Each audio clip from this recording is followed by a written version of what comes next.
अस्सलाम अलैकुम टाठियो बच्चो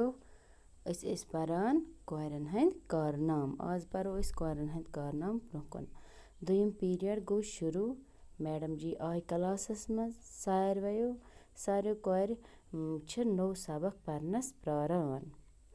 तो इथ अस त प्रारान आसा मैडम क्या परने आज क्लास प्रथ कह कोर छ खुश अम्मा पोज अख लकट कौर हन छ परेशान हिज बासान यानी सारे कौर छ क्लासस मज खुश अख लकट अख कोर यह बासान परेशान हिज खबर यह क्या छ बासान परेशान हिज मैडम जी पृछस अमिस पृछ एम मैडम गोबरा च क्या छ पर इथ अस छ वना कौरा च क्या छ इथ हिज बासान फातिमान क्या वन वाप अमिस ओस नाव कौर फातिमा मे हज छ मम्मी तो अबू जी दोहे वनान च गछक पायलट बनन यानी अमिस पन मोल मोज वनान दोहे दोहे च गछक पायलट बनन इथ अस पन शुरन वनान तुह गो हु बन या तह पन मोल मोज वनान तुह गो इत बन सर्वेन मोल मोज आसा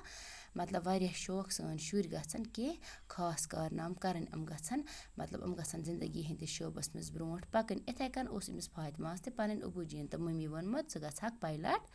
बनन मैडम जी अबू जी अद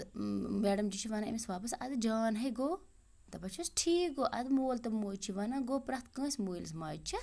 यछान तिहंद शुर गछन जान जान काम कर तमे वोनस तौर मैडम सारी मोल मोज यछान तिहंद शुर गछन खास खास काम असल असल काम कर मलिस माज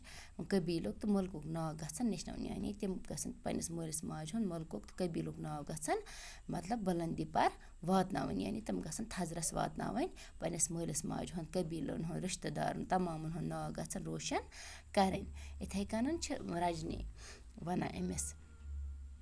रजनी छ वना मगर कौर हेक्या पायलट बन कूर हेक्या पायलट बन यह मैडम वन वापस मैडम जी क्या कूर हेक्या पायलट बनित मैडम छस वापस वन क्या ना कौर पथ काल तो वारिया कारनाम करमत यानी कौर पथ काल तो वारिया असल असल काम करम तो आज तो प्रथ काम मज कमाल करान तमाम कौर मतलब खास खास आज तो करान वारिया काम तो इमो पथ काल तो करम वारिया असल असल काम कौर वन साइंसदान लीडर अफसर डॉक्टर खिलड़ तो पायलट बना यानी कि प्रथ वारिया कौर खिलड़ बना डॉक्टर बना इंजीनियर बना ऑफिसर बना पायलट बना पन्ने इन वालिस वक्तस मज नेरन तह मज ते हेकन लायक कारनाम करन वाजिया वारिया कौर दोप ना यानी ये हसा नो वक्त ई तह मज नेरन वारिया तिस असल असल कौर यम हेकन लायक काम करन अल्लाह ताला बोजन तह अल्लाह ताला करनो तह रुत रुत हिदायत तह दीनो अल्लाह ताला थज थज तरक्की तह मज नेरन असल असल शुर असल असल कौर फातिमा ते बन जरूर पायलट यथ पट आयशा अजीज पायलट बन यह वन मैडम जी दपान फातिमा ते बन मतलब यह बन पायलट यथ कन आयशा अजीज पायलट बन कौर गई मैडम जी हज कत बोज सठा खुश यानी कौर ये बोजक कूर तो बन पायलट कौर गई वारिया खुश अम सज कत बोजित तम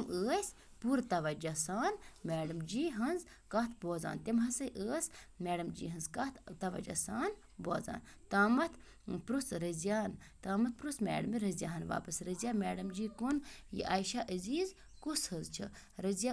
कूर क्लासस मज एम पृछ मैडम जी हन हज मैडम यह आयशा अजीज कुस